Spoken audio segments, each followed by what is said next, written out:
Hi guys, I'm Johnny Good for Real Home Studio. Today I'm taking a look at Zoom's R16 and asking how is it doing in 2021?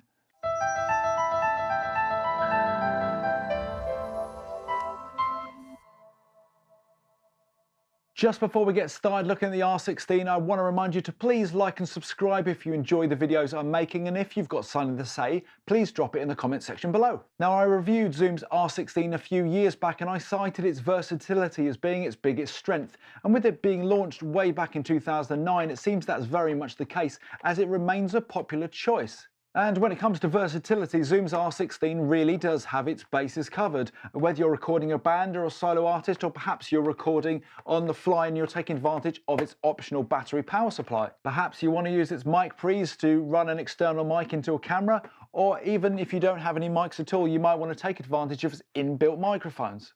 So yes, indeed, Zoom's R16 is a very clever little unit indeed. So let's look at some of its features which makes it stand out from the crowd. Now, one thing which I really like is that it records direct to SD card. So underneath this very easy to lose little plate, you'll find the SD card which you can pop out and then stick straight into your computer. You can also line it out to USB if you prefer. The other thing that's great about it recording to an SD card is, of course, that it's incredibly quiet. Now, the second big trick that the R16 has comes on the back of the unit, and that's these 8 combi ins, so you can input either XLR or quarter inch and run 8 tracks simultaneously. So that makes it great for recording a live performance or a small band. Also on the back here you have phone's output with its own volume control, stereo output left and right for your monitoring, which has its own volume control, a rocker switch for on and off, and the input for the external power supply. On the front of the R16, you'll find 8 gain knobs which correspond to the inputs at the back of the Porta Studio, and below them you'll also find some fairly crude 4-light level meters which are okay for monitoring. Basically, don't go into the red. There are also a few tracks which have some special functions. Track 1, for example, has a rocker switch for high Z input.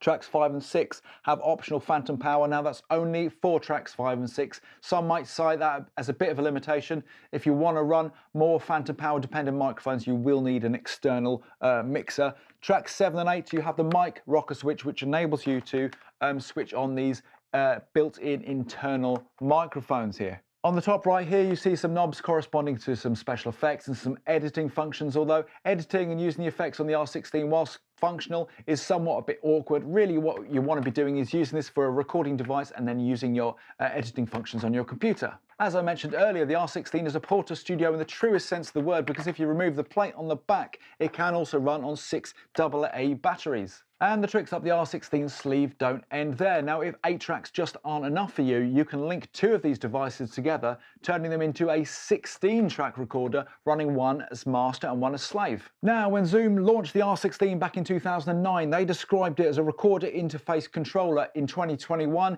it's very much a case of 1 out of 3 certainly ain't bad, with it still excelling as a portable recorder.